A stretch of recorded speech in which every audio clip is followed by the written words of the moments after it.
I'm here with Gui Mendes at the 2022 World No-Gi Jiu-Jitsu Championships. Gui, you guys had an awesome day as a team yesterday. Let's talk about Zach Kino first. He won the brown belt featherweight division and then got his black belt on the podium. Tell me about his performance and how you felt about it. Yeah, it was amazing. I think it's a big lesson, not for only our group, but for everybody. He has been a person that it's competing all the time. He's always he won worlds in the juvenile division, but had a lot of up and downs in the purple and brown. And I always tell them that it's all a matter of building yourself up to get to the point where you can consistently win the competitions. And I think yesterday he had fantastic run. He submitted one of the kids that beat him before, and I think that's always really good for a competitor when you can see that your work is giving you the results that you want. And yeah, it's 20 years old, beginning of black belt now. It's a new chapter, and I gave him the black belt on the podium, and I think that will be a story for his journey that will stay forever for sure. And you also had the Niwa brothers. They won brown belt light feather gold, both made it to the final. They got their black belts as well. Tell me about them. Yeah, I posted a photo. I met them when I went to Japan. I think one of my first trips to Japan. They were little kids, orange belts, and I took a photo with them. And then years later, they came to Kusameza, saying that they wanted to move to the United States and start training with us and become a black belt under us.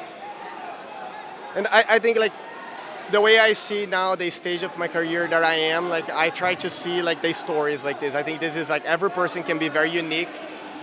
Besides of winning, losing, the up and downs that we all face, I think everyone is able to tell a story. And I think two kids, brothers, me and my brother, that we moved from Brazil all the way to here. They came with a dream of become champions and achieve their best, their personal best, and they're doing it.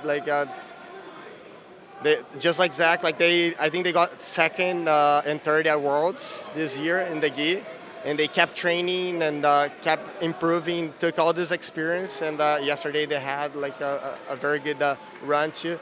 They both they closed out and got the black belt. So for me, it's amazing, man. I think Cole has been doing a great job too, leading the no-gi program in the academy. I think that was a good change for us. We had always we always train gi and no-gi, but we always focus more on the gi. And then with Cole focusing a lot on improving his no-gi and doing ADCC, that pushed the whole group to a new level. And I'm happy with that. I think as a leader, you want to have people that are a good influence for the group, and for sure having these guys around me and seeing them pushing themselves every day, it's going to push the next generation of kids that we have in the academy. That's amazing. We can't wait to watch those guys competing at black belt. And speaking of black belt, we had some open class matches this morning. We also have the weight classes going on later today. Are there any black belts in particular that you're looking forward to watching this weekend? Man, I want to watch Coco in the roosterweight division. He's a black belt of mine, and he lives in Singapore now. So I want to watch him. I think he has a great chance of winning the roosterweight division. And I think every division, the level that we have nowadays, every division, it's so competitive.